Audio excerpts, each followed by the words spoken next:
Good evening, professors and scholars.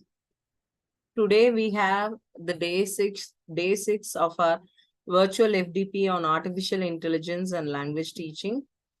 And we have now Mr.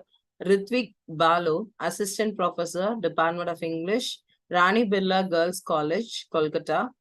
He is going to elaborate on the topic uh, bridging pedagogical gaps, harnessing generative AI for inclusive literature teaching and learning. Let me introduce the chief guest for today's session, Rani Birla Girls College. Let me introduce the chief guest for today's session, Mr. Ritvik Balu. Uh, he's working as an assistant professor in Rani Birla Girls College, and he was a co-founder and editor at the times of Corona, and he was also a co-founder in WordLoop Studio to accelerate scientific research publications by Indian academics. He has collaborated with researchers and academicians from IISc Bangalore, IIT Delhi, IIT Madras, IIT Patna, University of Hyderabad, EFLU Hyderabad, and SUTD Singapore, and University of Nebraska Lincoln, among others. And he was also an assistant professor, previously working in the Darbhanga College of Engineering. And he has conducted many training programs and participated in training programs conducted by MHRD.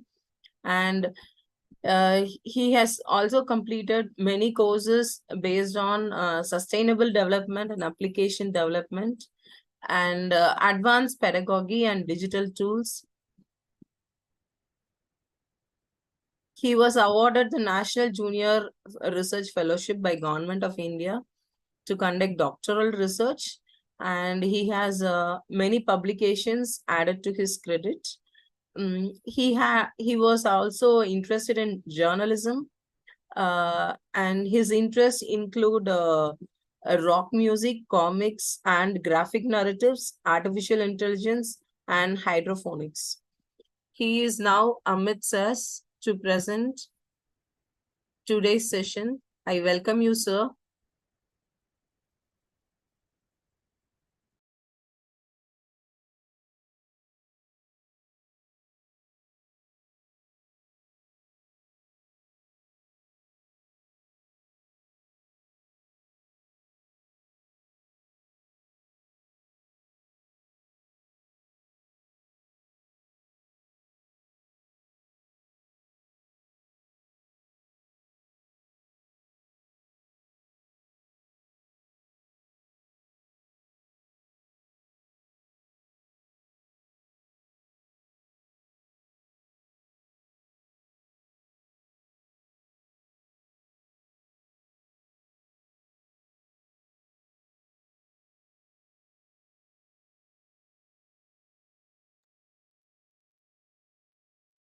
Sir, you can start your session, sir.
So, good afternoon, good evening rather, to everyone joining virtually from across India.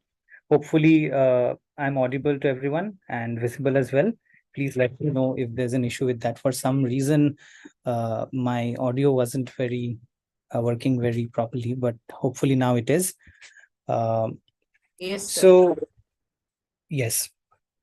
So, greetings from Rani Birla Girls College in Kolkata. My name is Ritik Balu, and I'm an assistant professor at the Department of English here. I'm also pursuing my doctoral research on sequential art from Jadavpur University in Kolkata. So I'd like to begin by expressing my gratitude to the organizers, Dr. S. Leela, professor and head of the EFL department at SRM, and of course, the conveners of this FDP, Dr. Sumati and Dr. Kavita, for presenting me with this opportunity to share my views on the topic of artificial intelligence in English language and literature education. So, having followed the presentations of the speakers over the week, I've been impressed by the diverse perspectives brought to the table. And from the integration of digital pedagogy, which Professor Omar mentioned, and artificial intelligence in language teaching, as mentioned by Dr. Mote, to the fascinating evolution of English language teaching. English language teaching methods and the transformative role of artificial intelligence in translation, as mentioned by Dr. Singh. And finally, let's not forget the deep dive into AI tools in content creation and teaching, as presented by Dr. Dorcas. So these discussions have certainly set a backdrop for what I hope will be a compelling conclusion to my session today as the final, what I believe is the final session of this FDP. So my talk today, as you can hopefully see on your screens, will focus on the intersection of generative artificial intelligence and literature teaching, especially in the Indian context. We'll look into its potential to address long-standing pedagogical challenges, its role in aiding students with learning disabilities, and how it can mitigate challenges that we often face in our educational institutions here in India. Now, without further ado, let's embark on this journey together. So as I begin, I'll just highlight my topic here today, which is harnessing generative artificial intelligence for inclusive literature teaching and learning. So long before classrooms, textbooks, and lectures, our ancestors sat around fires, narrating stories and passing down wisdom through generations. From these oral traditions, we transitioned to written scripts on papyrus scrolls, and later, Gutenberg's printing press revolutionized the way we disseminate knowledge. Fast forward to the 21st century, and now we live in an age of interactive whiteboards and massive online open courses. The methods have transformed, but the essence, imparting knowledge, remains unaltered. And as teachers, as faculty, we are all aware that despite the challenges and changes in technology, the fundamental job for us remains imparting knowledge.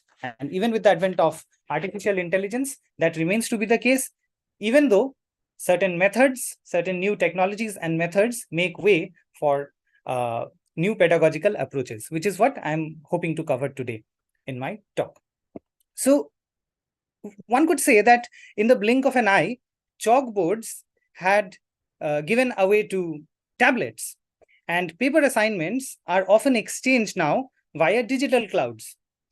We are living in a digital epoch where the fusion of education and technology is not just an option, rather, it is an imperative. This blend has opened doors to innovations, enabling interactive simulations, global classroom collaborations, and instant access to information, of course. It's a world where a student in a remote village in India can virtually attend a lecture, perhaps at Harvard, perhaps at Oxford, perhaps anywhere in the world, bridging gaps we once thought were insurmountable.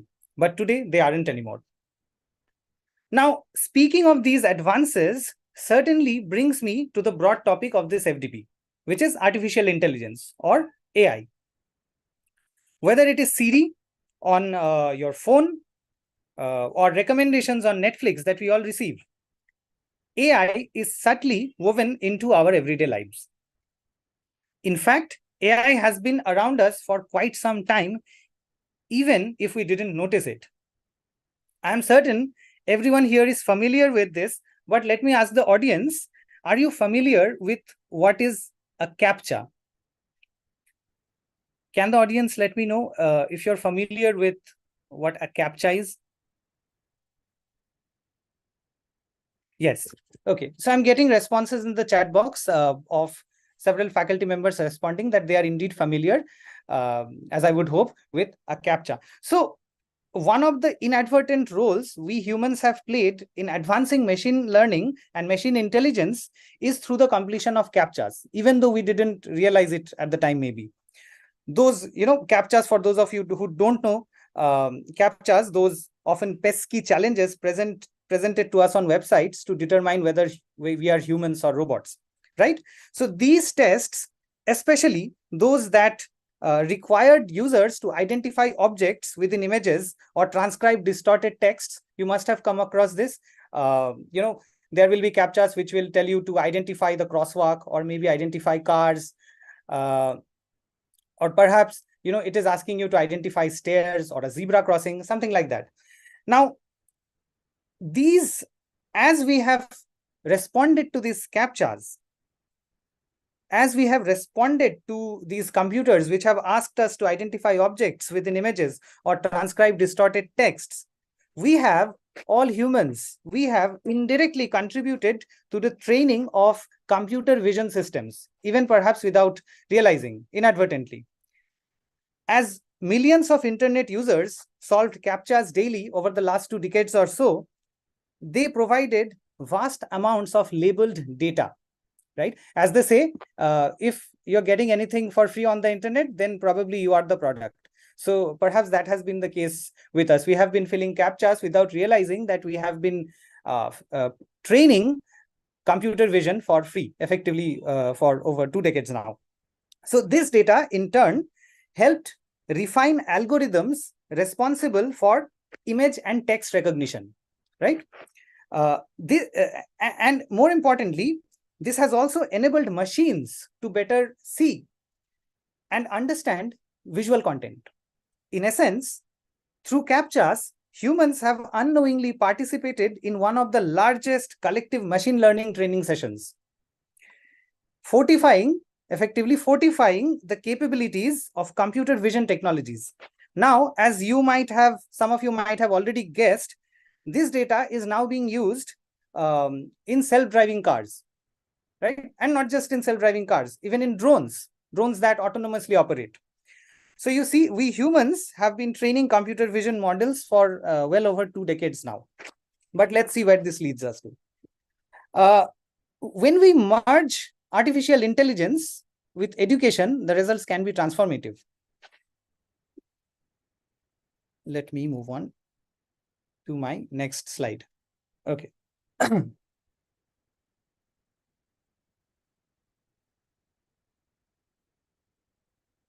Fine. So, as I was saying, when we merge artificial intelligence with education, the results can be interesting and transformative for sure. So, when we talk about artificial intelligence, people often imagine Siri or Alexa answering questions, or maybe even robots doing tasks. But there's this fascinating subset of artificial intelligence, which I am especially interested in and which I would like to talk about to you today. And that happens to be generative AI, right? And generative AI, which is that subset of artificial intelligence which has sparked so much enthusiasm, fear, and of course, discussion, as in this very session today, right? So imagine for a moment, I invite you all to imagine imagine teaching a computer not just to understand or analyze things, but to create something entirely new, much like an artist or perhaps even a writer. It's like giving the machine a virtual paintbrush or a pen and watching it craft poems, songs, images, or even stories. In essence, generative artificial intelligence is trained on vast amounts of data. Like the example I gave you, we have been filling in these captchas for the last 2 decades, and all of this data is being used to improve self-driving cars, autonomous drones, and an array of other technology. But to name a few, of course, self-driving cars and drones, these are probably things that a lot of us are at least aware of. Right?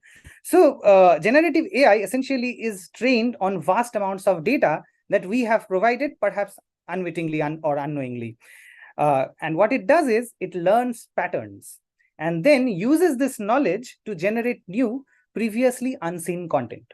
Okay. Now, if you take the CAPTCHA example I was referring to earlier, you could say that we have taught computers to see and read, and based on what we have taught it, now it is able to draw, write, and generate music and do all sort of things. So those of you who have followed the previous sessions by the previous speakers, you must have come across many tools, some of which generate text, some of which generate images, some of which of course generate sound and audio, and even now video. Right? Soon enough, before we know it, we will probably have artificial intelligence which allows each individual user to craft their own personal movies to watch, right, based on their preferences and interests.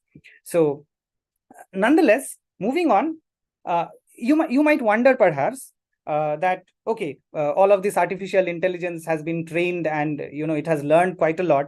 That sounds very cool, but how does that relate to education? Right. So you can think of it in this way. We are in an age where every student's needs, learning styles, and pace can vary dramatically. Generative AI offers this tantalizing possibility of crafting personalized learning materials for each student. And later on during my session, I will try and demonstrate what I mean by this, but please bear with me. What I'm telling you is generative AI offers this unique chance for us teachers, or perhaps even to content creators, to create materials, study materials, or even content which is personalized and tailored to the needs of each individual student. Okay. Say you need a story that teaches moral values in the context of Indian culture. Generative AI can craft it. Want an English lesson tailored to a specific student's needs? Generative AI can craft it. So imagine a world where educators are armed with tools that adapt and mold content to fit each learner, filling gaps, addressing misconceptions, and enriching experiences all along the way.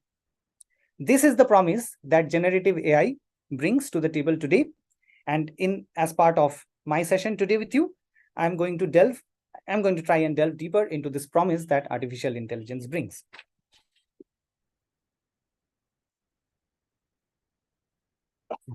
Okay, so one of the aspects of my session today is dealing with pedagogical challenges that we often face in India. And how are we going to do it? We are going to try and see if artificial intelligence can help us solve some of these problems.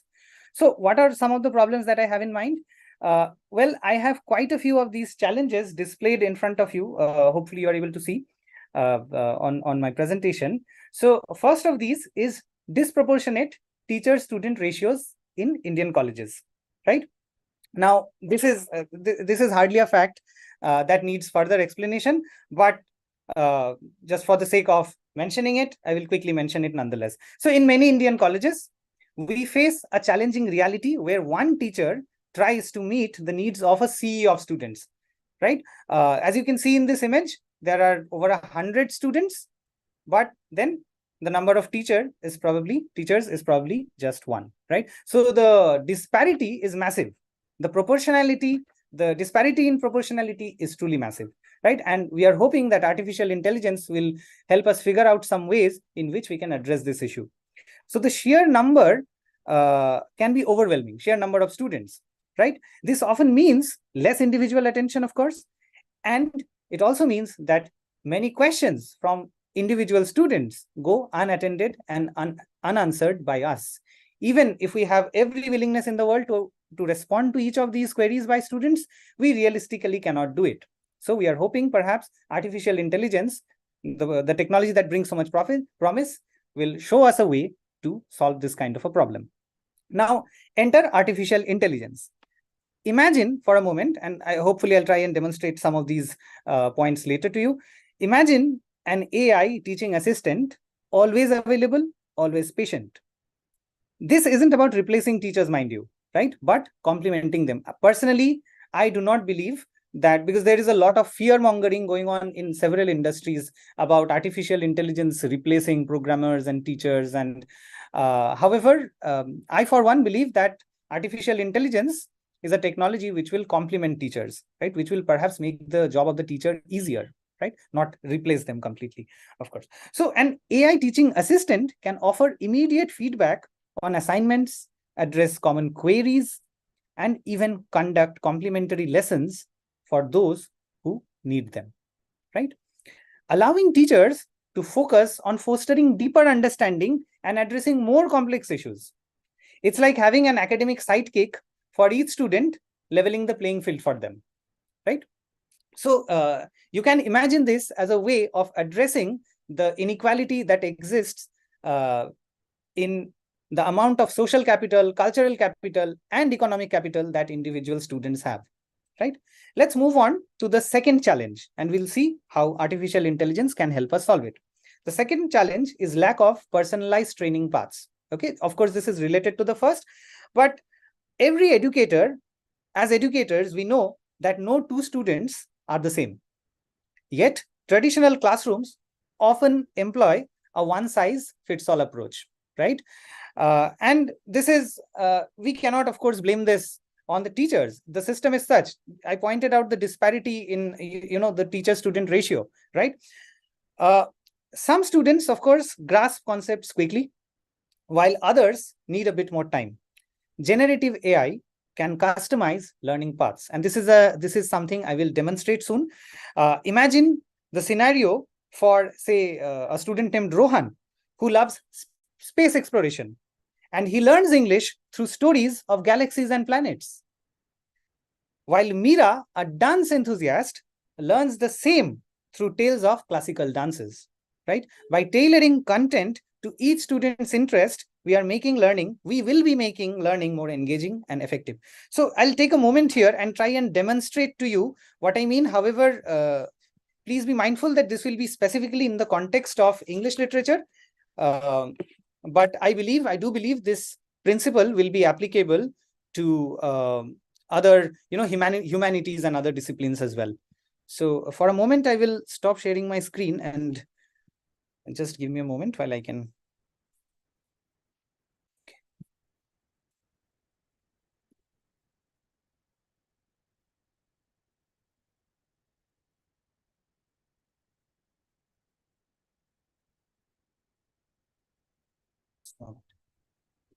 Okay. Okay. Hopefully you are able to see my screen right now. So in this example, in this demonstration, I have used the popular chatbot, ChatGPT, right? You must be familiar with the name. We'll get to ChatGPT in a moment. But for the sake of this demonstration, I will quickly show you what I mean and how we can solve the specific problem I was referring to. And then we'll quickly get back to the series of problems as I was discussing them. So many of you, I believe most of you will be familiar with the poem which is displayed here. This is The Second Coming by W.B. Yeats, right? And please notice, I will try to highlight this section here. Please notice this highlight. The instruction that I have given ChatGPT here is paraphrase the following poem so that an English major can understand, okay? And then I have provided the poem to the chatbot, okay? If you scroll down, you'll be able to notice that the chatbot has responded in a way which it believes to be suited to an English major, right? Let's hold this off for a moment and let's quickly scroll down a bit further. Let us look at the second instruction that the chatbot has received. paraphrase the same poem in a manner that a 5-year-old can understand. And you will quickly be able to notice the differences, right? It says, this is very interesting to me, which is why, and this is also very short, so I'll read it quickly. A bird is flying far away and can't hear its owner. Things are getting messy and a little scary. Good people are unsure, and not so good people are very loud. The poet feels something big is about to happen. He imagines a big creature like a lion with a man's face coming from a sandy place. It looks strong and doesn't seem friendly. The poet knows something's changed and something big and new is coming to a special town. So those of you who are aware of the poem will probably agree that this is perhaps a decent rendition of the second coming, a decent paraphrasing that a 5-year-old with perhaps basic understanding of English vocabulary would be able to understand. But let's look at the third and final example. Explain the poem so that a person with a background in anthropology can understand. And then it comes with a more detailed and more specific response tailored to someone from that background. Okay. Now, how is all of this possible and what are the advantages? So one advantage is pretty obvious. Let's say in a class of 50 students, you as the teacher or I as the teacher have divided the class on the basis of their learning abilities, which perhaps I have determined or I know from some test that they have given, right? Now, this chatbot, ChatGPT, and other tools which are available, but ChatGPT seems to be one of the advanced ones. What it allows us to do, it allows us to create tailored content for students with specific learning levels, right? So say if a student had an IQ of 100, ChatGPT would be able to tailor content on the basis of needs of such a student. If the IQ of the student is say 130 or 140, I'm just using IQ as an example here. So there could be other parameters, right? The parameter could be discipline, the parameter could be vocabulary level. You could adjust across different parameters, but in this example, I'm using discipline or age of the learner as an example. Hopefully this makes sense. So I will now go back to the main presentation, and we will get back to ChatGPT and large language models in a moment. But before that, I will like to continue pointing out some of the other challenges that ChatGPT can solve. Not just ChatGPT, of course, generative artificial intelligence. Okay. Okay. So the third problem is language and dialect barriers. Now, I do not believe that this is a point which needs a very detailed demonstration. India is a country with over 1,000 languages, where over 1,000 languages are spoken. So language and dialect barriers are not something that we are not aware of. As educators, as people in the in the discipline of English and teachers, we are aware that language and dialect barriers are something quite common in India. Now, where can artificial intelligence come and help us solve this problem? So let me, even though I will not be able to demonstrate it to you right away, but I will make you aware of the availability of that tool. There is this tool which has been recently released by Meta. I'm sure you're aware of Meta, which is the company which owns Facebook, Instagram, WhatsApp, etc., etc. So Meta has released this multimodal multi-speech model, which is able to recognize 4,000 languages, right? Including dialects from several regions in India, right? So there are certain languages which it obviously recognizes, but it also recognizes the dialects within those languages, right? Now, not only does it recognize these languages, it also allows users to translate them, right? And this is something which has already been taken up by one of the previous speakers. So I'm not going to delve much into this, but for educators, it means once again that we will be able to provide tailored content for students across various backgrounds, various learning levels, but also across students who speak different mother tongues at home, right? The fourth point I have here for you, the fourth challenge, is inadequate learning support for differently abled students. And this is where I believe generative artificial intelligence makes it really possible to address a challenge which has been long-standing, right? So how does this work? So traditional classrooms aren't always equipped to cater to students with learning disabilities or physical challenges. Generative artificial intelligence, with its adaptability, can create learning materials tailored to these students' unique needs.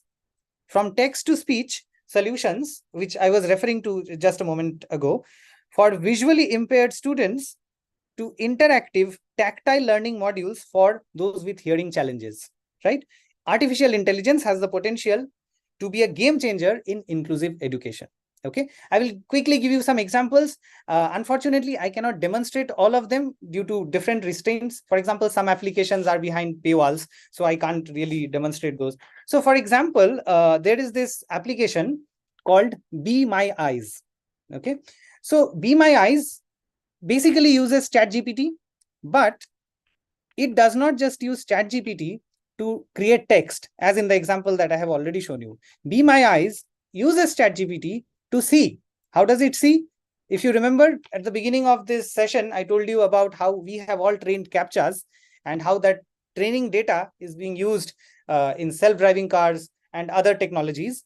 In the same way, Be My Eyes uses that technology, and what it does is a blind person, a person who cannot see, can use this application to get an accurate description of their surroundings, right? So this is why the application is also called Be My Eyes. And this application fundamentally uses the ChatGPT API. Once again, I'll get to ChatGPT in a moment. Please bear with me. Okay. Okay. There are 4 other challenges that I want to talk about before bringing in some more demonstrations. Okay. So assessment and feedback delays. Now we have seen the anxiety in students' eyes as they await feedback. In large classes, timely assessment becomes a Herculean task for us educators. AI can shoulder some of this burden. With automated assessment tests, students can get immediate feedback, allowing them to learn and adapt quickly. Teachers, on the other hand, receive insights on areas that need attention, ensuring that no student is left behind. Now, in the previous session, I believe in the 4th session of this FDP, Professor Gipsy demonstrated some very effective tools that work to this effect. So I will not delve much deeper into this specific point, but we'll move on to the next. Inconsistent quality of educational resources and disparities in access. Now, in an ideal world, every student, every school or every college, whether in bustling Mumbai or remote Ladakh, would have access to the same quality of resources. But we know disparities exist. AI can democratize this particular aspect. With platforms that generate content based on available resources, a school with perhaps just a single computer and internet access can have access to world-class learning materials tailored to their needs. In other words, artificial intelligence, and especially generative AI, makes it possible for those with limited resources to level the playing field for all. Okay. Next, I come to limited exposure to global perspectives. Now, choosing a career path is a monumental decision for students, right? Even we as teachers have faced it at some point. Now, AI-driven platforms can analyze students' strengths, interests, and market trends, offering personalized career counseling. Moreover, these platforms can recommend skill development courses, ensuring students are industry ready. Okay, here I will take another moment to quickly demonstrate what I mean.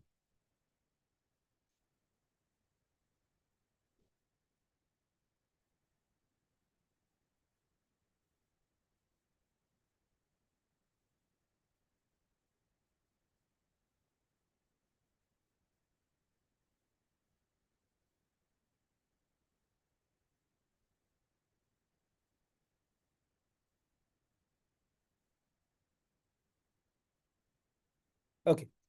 So hopefully you are again able to see my screen.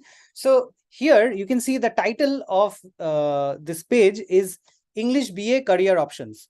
right? So once again, please treat this as a demonstration. Please do not treat this as something intended, like specifically intended to lead to a job. This is just an example, but it shows us, it provides insights into what artificial intelligence can allow us to do. Okay.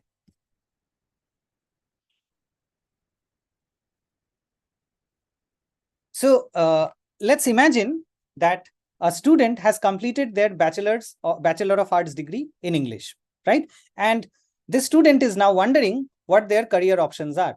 So it uses the chatbot. Once again, my example here is ChatGPT, but I will get to the specific functionality of ChatGPT in a moment.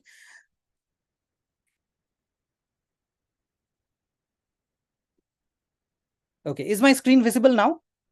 Yes, sir. Yes, sir.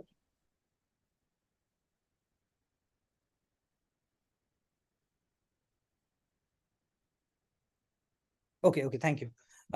So yes. So there, as I was saying, in my example, a student has completed their Bachelor of Arts degree in English and is now exploring career options. So uses ChatGPT or another tool with similar effect and asks, I have a BA degree in English, what are my career options moving forward? This is how the chatbot responds.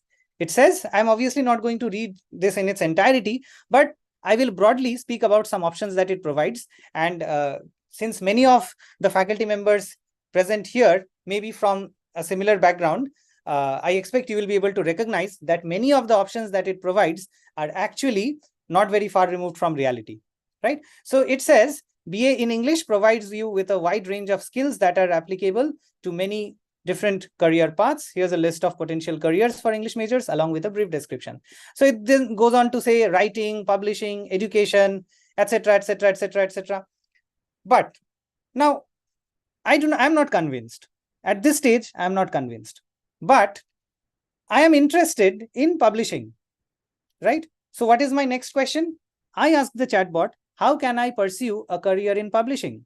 Remember, it had listed publishing as one of the options, one of the potential options. So when I ask it, how can I pursue a career in publishing?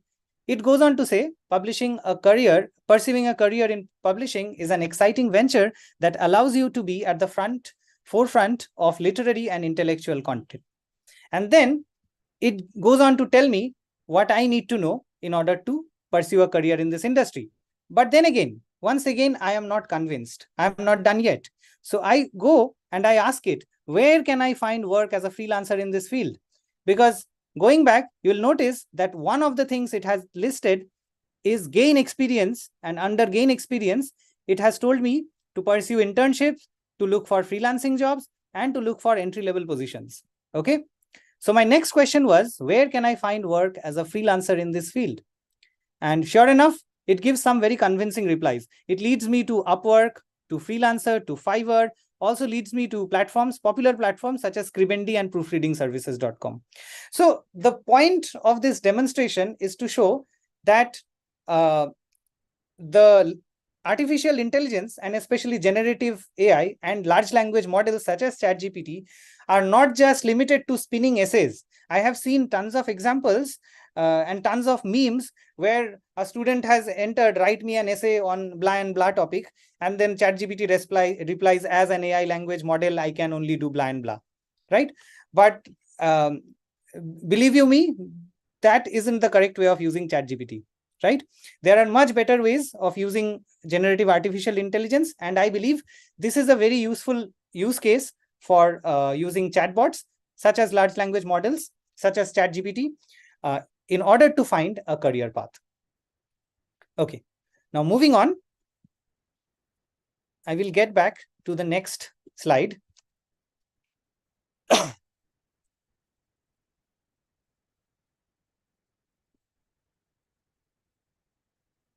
Okay. So I mentioned some time back that I would be referring especially to large language models and generative AI. So this brings me to the slide where I talk about ChatGPT in particular. So what are large language models? Large language models are machine learning models trained on vast amounts of textual data to understand and generate human-like text. So remember, early on in this session, I told you about how we all ended up training computer vision using CAPTCHAs. Now, perhaps some of you will be aware of this, but suffice it to know that large language models such as ChatGPT have primarily been trained on data from social media such as Facebook, Reddit, Instagram, and so on and so forth.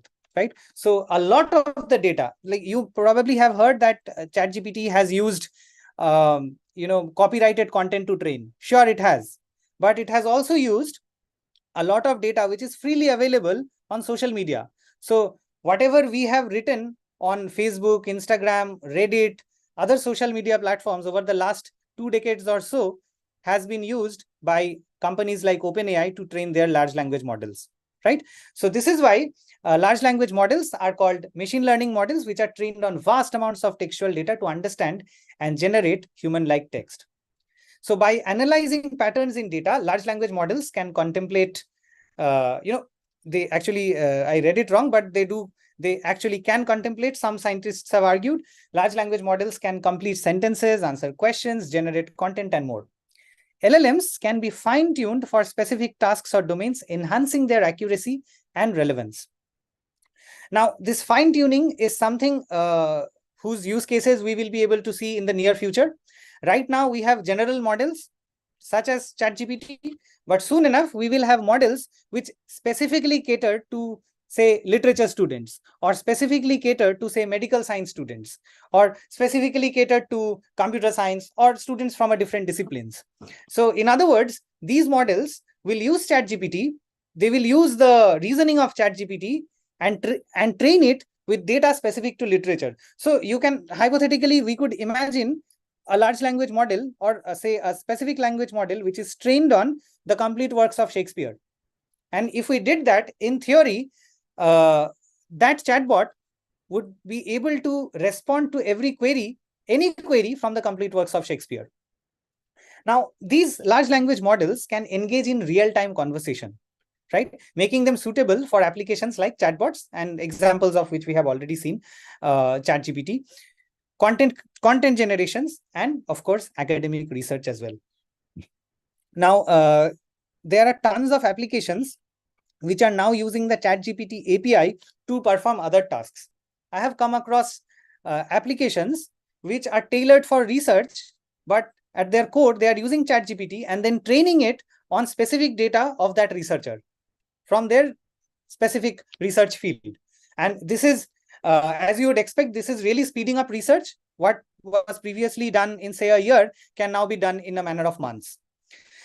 Now, a word of caution about large language models that we should be aware of, because large language models are the foundation of generative artificial intelligence. So while powerful, large language models such as ChatGPT or Bard or Claude, they rely on training data and may sometimes produce outputs that reflect biases in that data. Okay, so here, before I proceed, I will like to ask the audience, have any of you tried using Bing AI, which Microsoft has been providing for free for some time now? Anyone? Bing AI?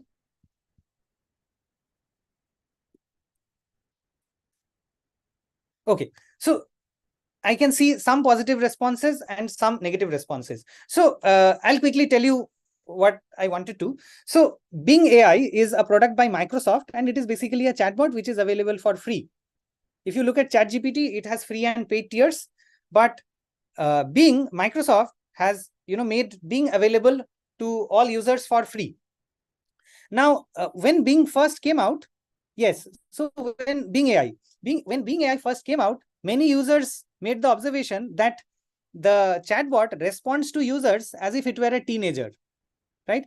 And a lot of people started wondering that why does the chatbot respond to me as if it were a teenager? So the answer lies in the fact that chatbots like Bing AI or ChatGPT are trained using training data from social media. And who uses social media the most? Teenagers, right? It is Gen Z using, more than 60% of the content available on social media, such as Facebook, Instagram, Reddit, are from either from millennials or from the Gen Z, right? So effectively, when this training data was used to create the chatbot also started responding in the same manner, right? Now, so what this brings to our attention is the risks that come with AI, right? With generative AI. So one problem that I mentioned is the fact that the chatbot will assume such a persona based on the amount of data it is trained on. A few years back, Microsoft released a bot on Twitter, and within 24 hours, the bot turned into a Nazi, and Microsoft quickly had to shut it down. So what I'm trying to bring to your attention is the risks that come with artificial intelligence. And as teachers, we need to be aware of them, because when we create content using artificial intelligence, there is a chance that we end up creating content which has certain biases embedded within it.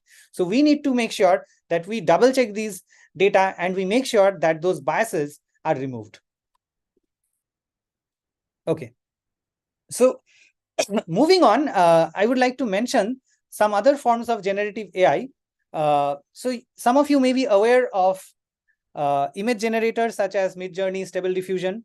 Other than that, we have audio generators such as ElevenLabs, Suno AI, and video generators such as Runway and Pika Labs.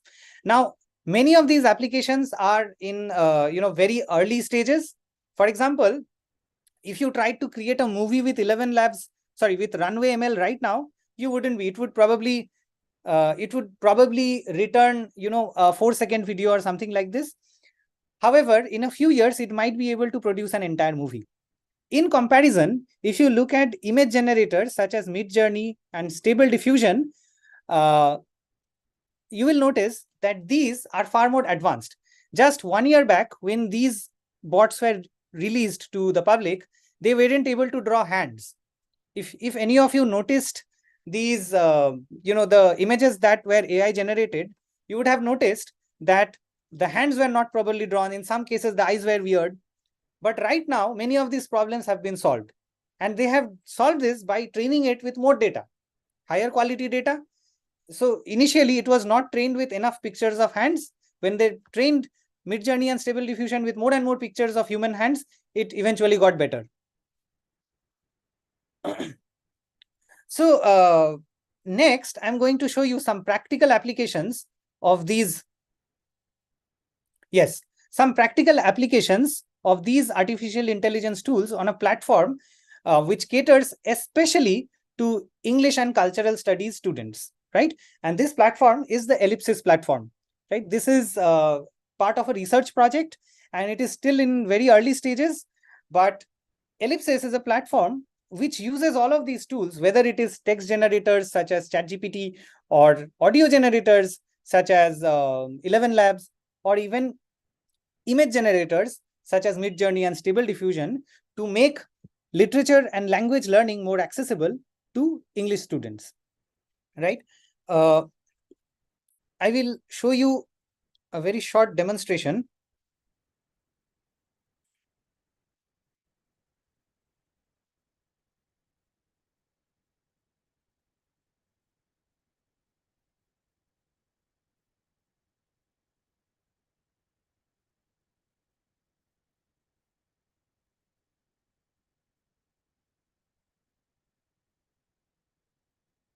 Okay, so hopefully you are able to see my screen now. So I have reached a page in this website, ellipsis.intertext.in, where you have this poem, Crow's Fall, by Ted Hughes. And you can see that along with the text of the poem, the platform also provides the audio. But if you listen to the audio, you might or might not be able to recognize, but the audio is AI generated. And what it does is it allows students who may not be able to see to listen to the audio even if they are not able to read. In other use cases, there are students who simply learn better if the audio is provided to them. Like, I am a learner. I have always been a learner. I have always been an auditory learner.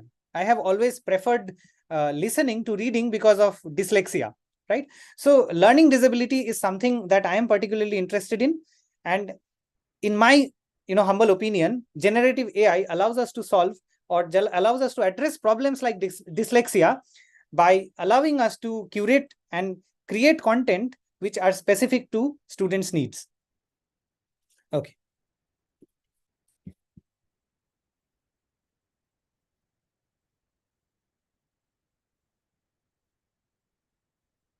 To address this question, I have a question here from Anirudh Rao, who asks, why would who do not see use the audio when he has a screen reader available? So the answer for this, in my opinion, is that there are some students who are able to read, but due to learning disabilities, I give you my example. I am dyslexic, and this has led to difficulties for me in reading. So very often, while reading, I will replace one word with the other. So for someone like me, auditory material has always been, preferable to reading material. So hopefully that addresses your question. Okay. So moving on, I will quickly move on to the remaining portions of my slide. I see that we are running out of time here as well. So I only have a few more slides to show you today. Okay, just give me a moment.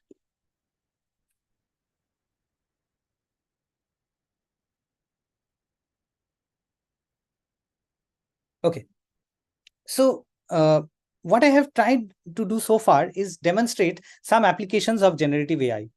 So one potential use is for using AI in curating diverse learning resources, in creating tailored educational content, for which hopefully my demonstration has added some value, aiding students with learning disabilities, whether it is a complete disability or whether it is, say, a psychological or a learning condition such as dyslexia, or even in career counseling.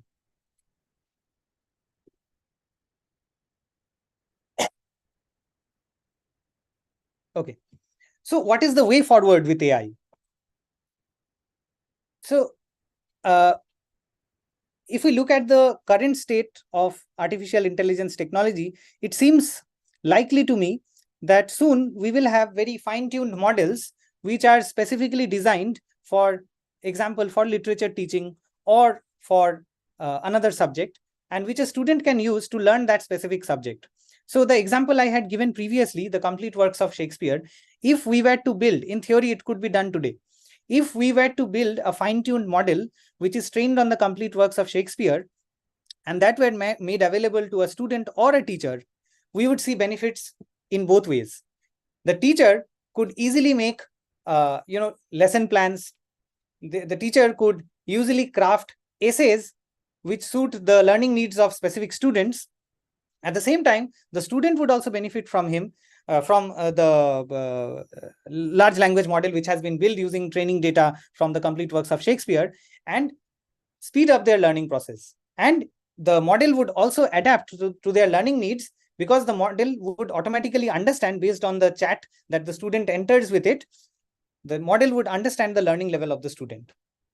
So the way forward, as I see it, can be seen in some of these points. So collective exploration is crucial for fostering inclusive, engaging, and effective learning through AI. Harnessing the power of AI can help create an inclusive educational environment. AI can promote diverse perspectives and enable students to gain a global outlook. Encouraging collaborative learning experiences with AI empowers students to actively participate. And using AI to facilitate personalized learning experiences can enhance student engagement and promote effective learning outcomes. So these are some of the ways in which I see the artificial intelligence technology going forward.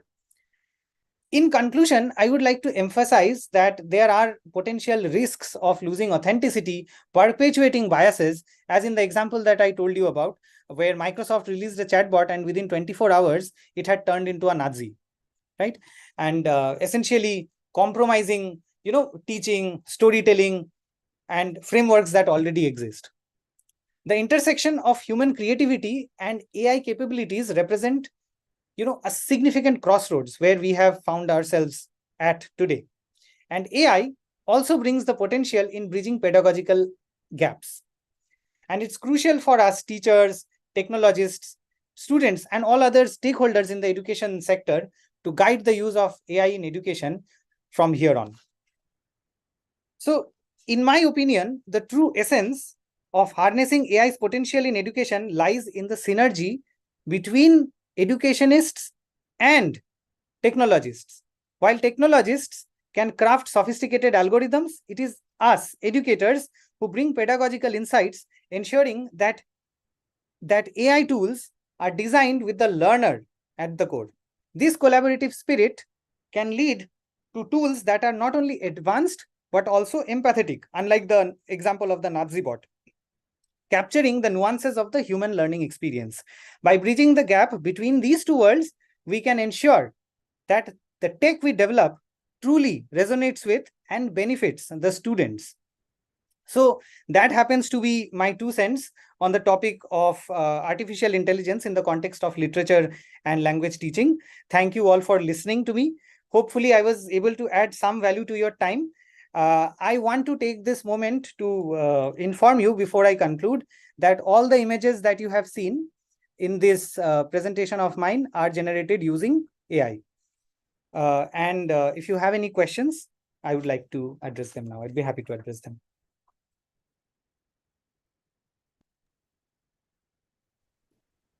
Participants, I would request you to raise your question or discussion.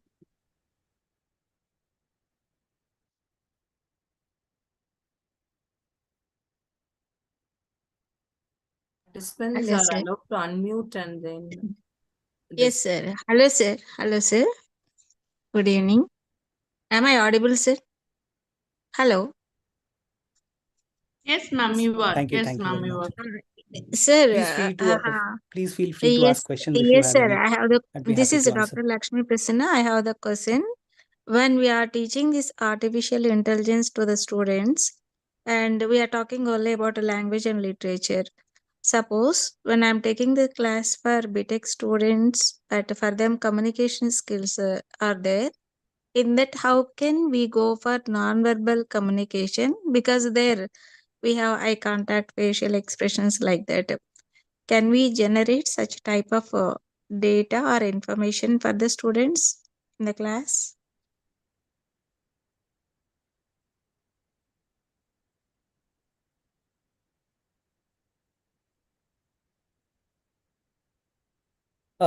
I can see a question from Dr. Mayur, who has asked, can we use AI in doing something innovative and creative in the field of drama and theater? Sir, I believe we can. Right. Even though I have not personally tried it, but it seems to me that it is very likely that we should be able to do something like this, because I'm already seeing examples of people who are making videos using artificial intelligence and using it for different kinds of tasks. So like I told you, sir, all the images that you saw in my presentation today are AI generated, and I have generated them myself, right? And I have generated them using freely available tools such as Midjourney and Stable Diffusion, which I mentioned. So if we can generate images today, I believe that we should be able to do things that are innovative and creative in the field of drama and arts as well.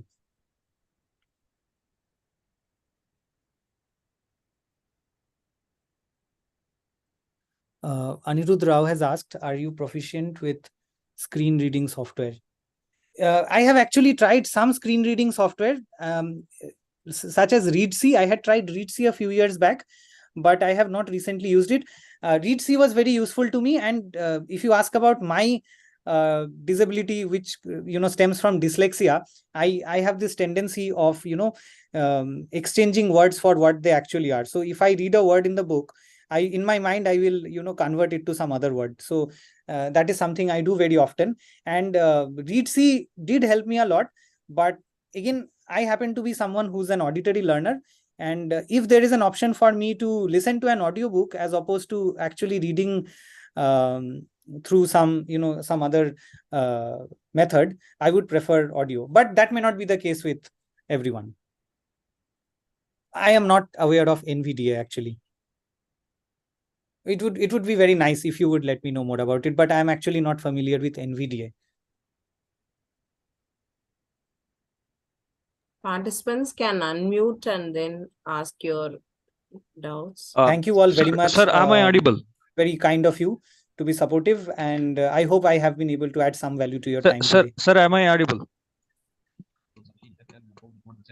Yes, sir, you are audible. I'm Sir, actually not able to hear anyone. sir, am I audible now? Hello. I don't know what happened. Dr. Sumati madam, am I audible? Yes, sir, you are very much audible. Okay. It seems there actually- is some kind of an issue with my audio input because I'm not able to hear. So it would be really helpful if I could have, your questions or queries in the chat box. Madam, actually, I will ask the question. As I am unmuted, if the speaker is not able to hear, so can you just translate, or can you just retell it Yes, to sir, I the yeah. So yes, sir. Sir, actually, I heard your presentation, but I do have a few dissents. See, in the sense, Yes, sir, please. yeah, in the sense, actually, the thing is, one is the captcha what you were expressing, earlier. Yes. The captchas were used to train the machine learning models. Even till today, for the person who is blind or visually challenged, actually the captcha still remains a challenge. It is not Right. accessible to the screen readers, because as visually Right, challenged, right. I use screen reader, to access computers and even to code. Actually, I'm a professor in English, and I do code as well. I'm a Oh, coder also. It's excellent. Yeah. Very good to know. So yeah. Like there are not audio captchas, that much, built into the websites. And one more thing is that Hmm. till today, even in the modern world, captcha remains a challenge for the blind to Right. solve it. So that is Correct. one thing. And when you said "Be My Eyes," actually it is not only about AI. It actually connects you even with the even with the sighted volunteers. I request all the participants to download Be My Eyes app and try it for yourselves. So it connects even with the sighted volunteers to assist in real time. And AI feature is not rolled out to Android yet, sir, and it is Right, actually just in the Apple itself right now. Right. Yes, iOS. And correct. one more thing Currently, is, yes. see, instead of the websites providing everything in the audio format, I believe students are the people who are blind today have the access to the screen readers, and which are Right. free.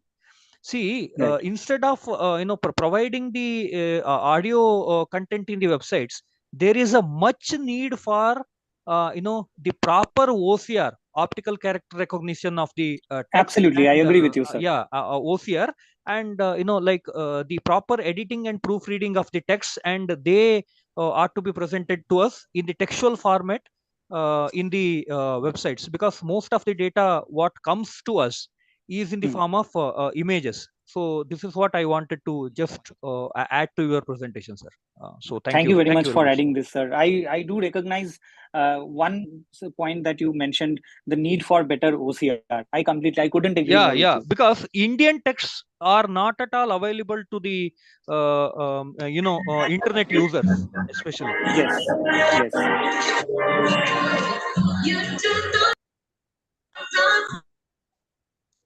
Okay. So thank you very much, sir. You did bring some very valuable points here to the table, and I'm really thankful to you. And I do agree with you on the front of OCR and the need for having better OCR Sir, software here in India. and a personal request, actually, I would like to connect with you if you share your email ID, because I want to Absolutely. pursue my Absolutely. research in digital humanities. Sure, sir. I will mention my email address in the chat box if that is a help to you. And if anyone else would like to connect with me, you are most welcome to. I did notice another question in the chat box, and if I can quickly find out that question, I will. Okay. So with the introduction of AI tools in the next 5 years, teaching environment will completely change and traditional method won't exist as it is now. What is your view? Sir, I cannot for sure say that it is going to transform completely, but I do believe that some transformations are definitely inevitable. But I do not think that the traditional classroom mode will disappear altogether.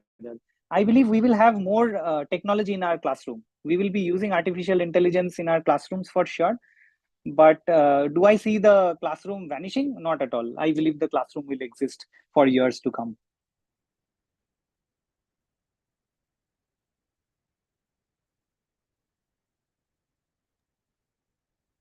Sir, what is that tool? Be my. Can you type Be in? my eyes. I will type it for you. Please type in chat, sir. Yes, I have already done it. But Please. it is not for like literature teaching or anything for that matter. You can be a volunteer in that, and you would be connected with a like when a person who is a visually challenged calls with like when he is needed some help. So at that time, Be My Eyes actually randomly connects you to a person. If you are a volunteer, you may get a call from Be My Eyes, and like you can help a visually challenged with whatever the assistance that he needs. It is not for like teaching literature or anything. I mean, like don't be confused in that. Right, right. It's a So I really can see. wonderful session, sir. Thank you Really very much. wonderful session. I am more thankful for your information, and also Thank you in very much. future also guide us for few more things like this. Sure, ma'am. I would be most happy to. I can see one last question. If I'm writing a poem and enhancing its style using AI, am I going ethical when publishing it, or is it that unethical? So, ethics is a topic that I certainly haven't touched on, but I think ethics is something we need to debate, and this is a question which is open for debate right now as we speak. I am aware of some copyright related court cases, legal battles going on around the world. But if you ask my opinion, I honestly don't have one at the moment. Whether it is ethical or unethical to publish something generated by AI, it probably depends on the level of your involvement. I would think it is dependent on the involvement of the creator ultimately, because you are the one prompting, right? And it is your prompt which is resulting in whether it is an image or a video, or so it is your level of involvement which is going to be important, I believe. So Mayur sir, I must have missed your question earlier. I'll just quickly go back and see if I can find it. Yes, I want to do some new and fresh research in drama and theater using or including AI. What can I do and how? Would you and please suggest me some appropriate title?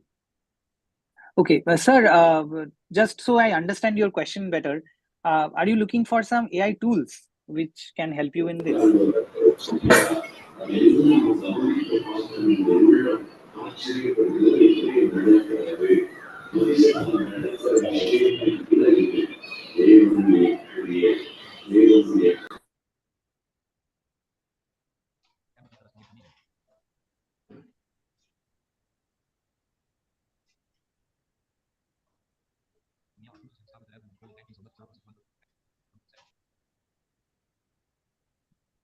Dr. Mayur, if you are still here, I just to like confirm that I understand your question. Are you asking if they're asking for some tools which can help you?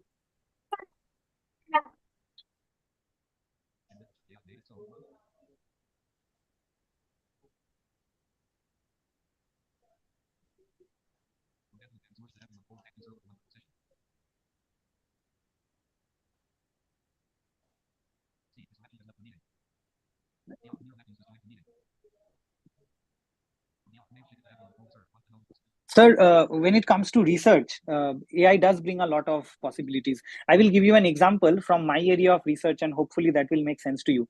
So, my area of research happens to be sequential art. In other words, like the commonplace name for that is comics, right? The fancy way of saying it is sequential art.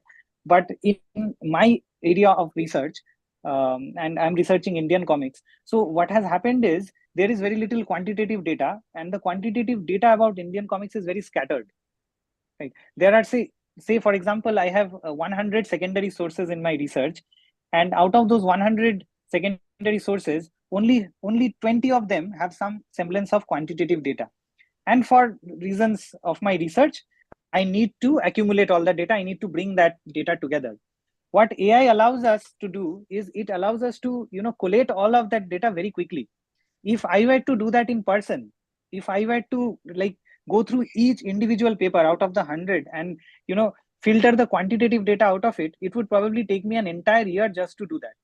But using AI, I think it is possible. And by AI, I mean tools like, if you ask for certain tools, ChatGPT is surely one way to go. The other tool, which is very useful for extracting information for research, whether it is related to, I believe it may be useful to you because it has certainly been useful to me. The other tool is called Claude, and this is developed by a company called Anthropic. I will write it in the chat box. It may be useful to you or anyone else. Sir, just now I got a fresh question actually. When you said Yes, that, sir. when you said that your research is all about comics and sequential art, and you Yes, have sir. also told the fact that you are dyslexic.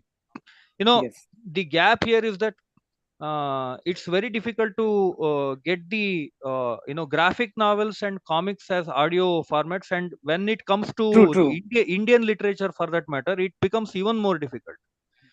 Absolutely. In fact, these two are, so how a are you graphic novel managing with cannot that? be, yes, a graphic novel or a comic book can never be converted into audio. So Yes, that is a huge challenge. correct. So at present, I don't think there is any work around that. So for my primary sources, I obviously have to stick to reading the actual books, but the audio is useful to me in the secondary research. So for example, research paper on a relevant topic to my research. So there I am using audio wherever I can. So for example, if you are using the Edge browser, you may be familiar with this, sir. So Microsoft's Edge browser has this built-in it has feature an audio to, feature. yes. So there I'm using it, but obviously I cannot use this in while actually reading comics or graphic novels. So okay, are the comics and this graphic novels made accessible to the screen readers at least?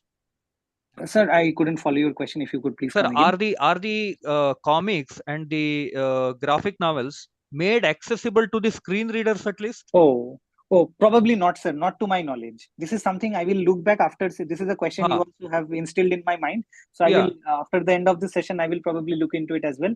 Correct. But probably not, sir. I'm not aware at least. And I will Yes, sir. also do my own research in that. Sure, sir. Please let me know. One more question. Now you have shown a few more images here. How did you download those, sir? Related to topic of literature? Which image are you referring to, ma'am? If you can quickly remind me. Like masked boat type or something. You have shown few more pictures by the side of your content. Right, madam. I used this freely available tool called Stable Diffusion. I will write this for you as well. Yes. This has some alternatives as well. I'm writing the name of an alternative as well. You can, if you type these names on Google, it should lead you to the website. And there you can just type the text of what you want to generate and it will generate it for you, ma'am. Where, sir? Where, please? You just need to go to Google, ma'am. And in Google, you need to search these words, either Stable Diffusion or Clip Drop, right? And when you search this, it will give you the first option that comes to you, the first website. You open that website and that will give you an option to type text. So for example, if I want to draw the image of a lion walking on the moon, I just have to type that, a lion walking on the moon, and it will generate it for me, ma'am. Did that make sense, ma'am? Sir, please type here. Please type here. Yes, I'll do that.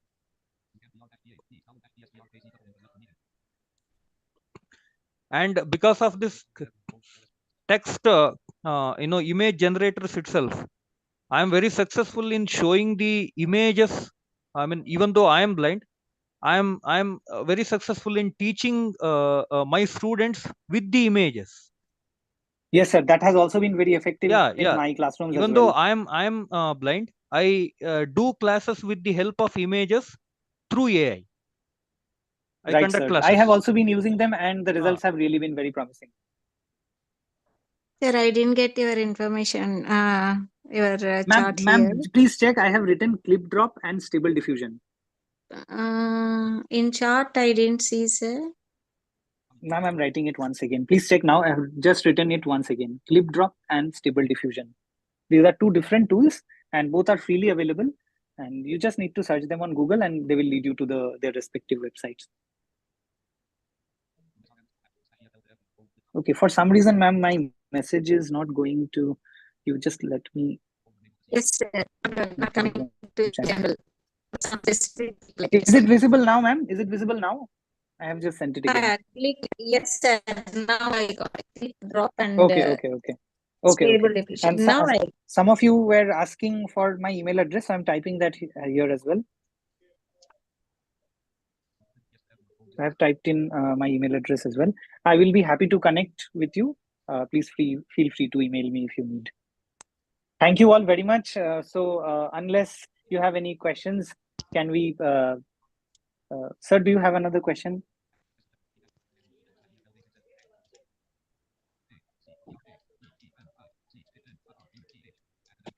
Excuse me, sir. Hello, Yes, sir. sir.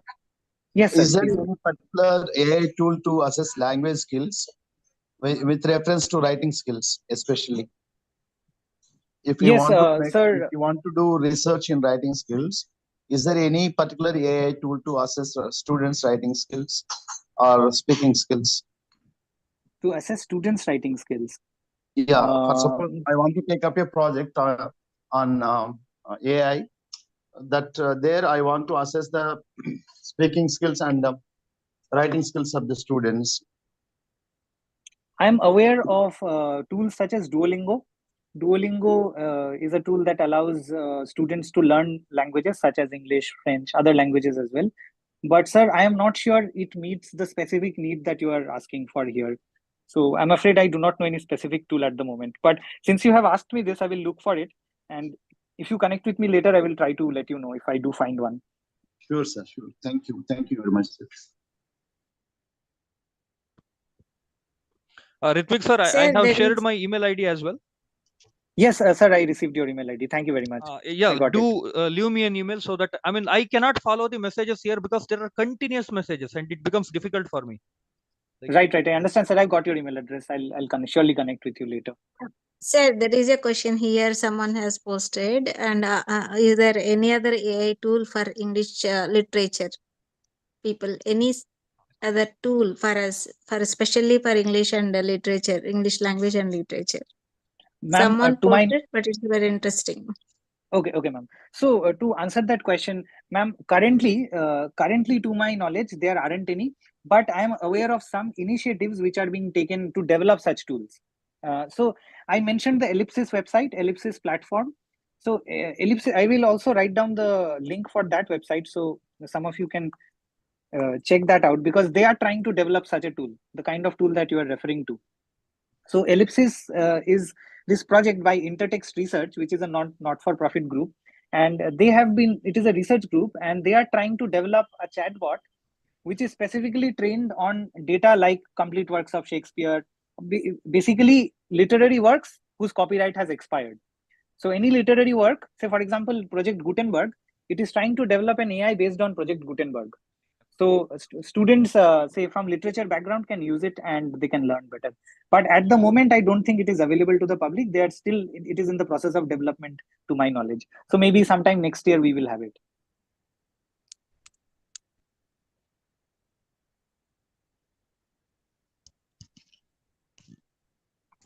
And there is also a digital library with all the Greek mythologies, and an AI is, AI is integrated in that. I don't remember the names.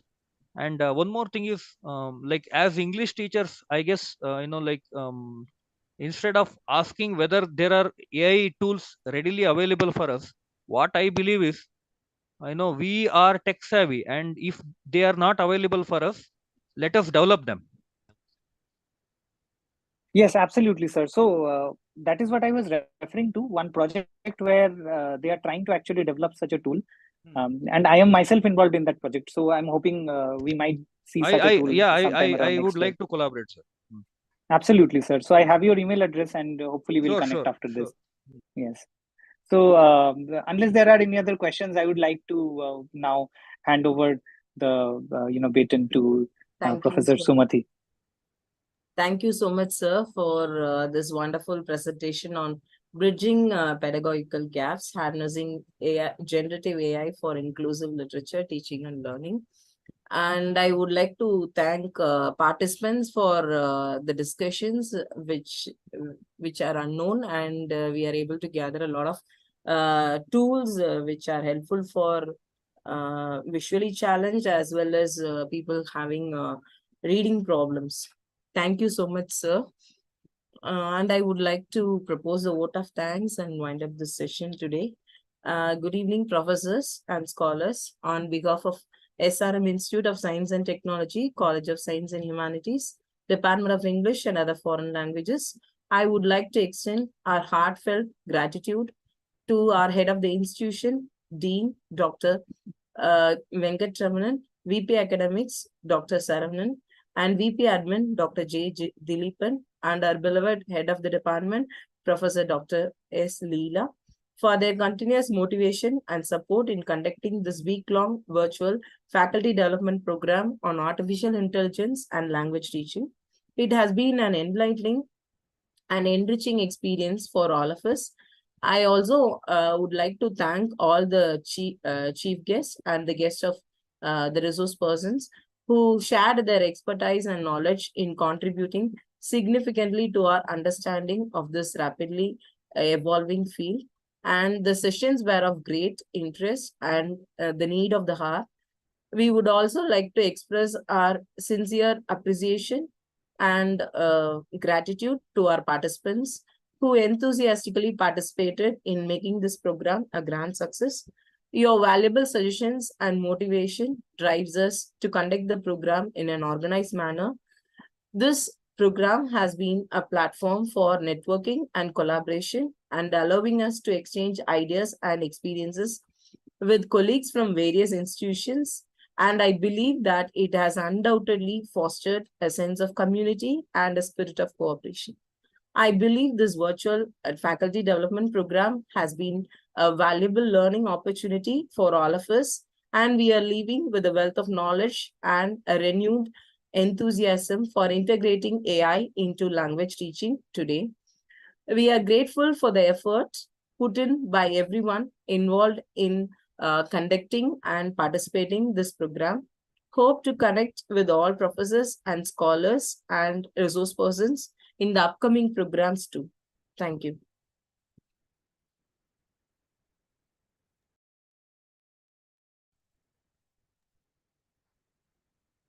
We have our head of the department, Dr. S. Leela here.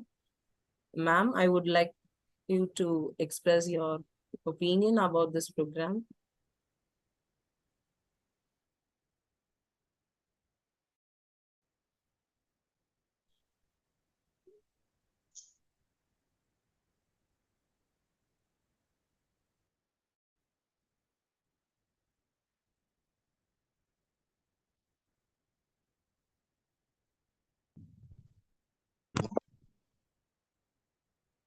Leela ma'am, are you able to connect yourself?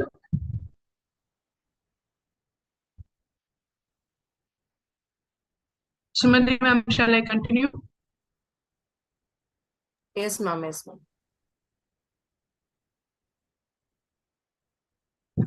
Good evening, everyone. Thank you is such a prayer that cannot be seen or touched. It must be felt by our heart. I feel honored and privileged to get the opportunity to propose a vote of thanks, official vote of thanks of this entire 1 week FDP on this special occasion. I am also very much thankful to all the participants and all the program organizers. I thank our invited speakers. Words are not enough to thank their constant guidance and support shape this event, FTP, 1 week FTP. Sincere thanks to all our session experts who shared and installed lots of valuable insight with us. I, on behalf of the organizing committee, convey deep regards to each and everyone. It has been such an honor to be part of this wonderful event. On behalf of our SRM IST Ramapuram campus, I thank you all. My sincere thanks to our head of the department for the continuous encouragement and support for making this event possible throughout. wide round of applause and thanks to all the participants who made the event a memorable and with success. Finally, I would like to convey my gratitude to each and everyone here for taking the time to join us each and every day for the past 6 days and for assisting us in making this even more huge success and guiding us to do lots of efforts, taking us to do lots of efforts to be more successful on what happened all over the technical teams. I thank each and everyone being here for joining us, and I hope you all will be joining us in near future, whatever event we convey. Thank you all. I thank each and everyone being here. Thank you all.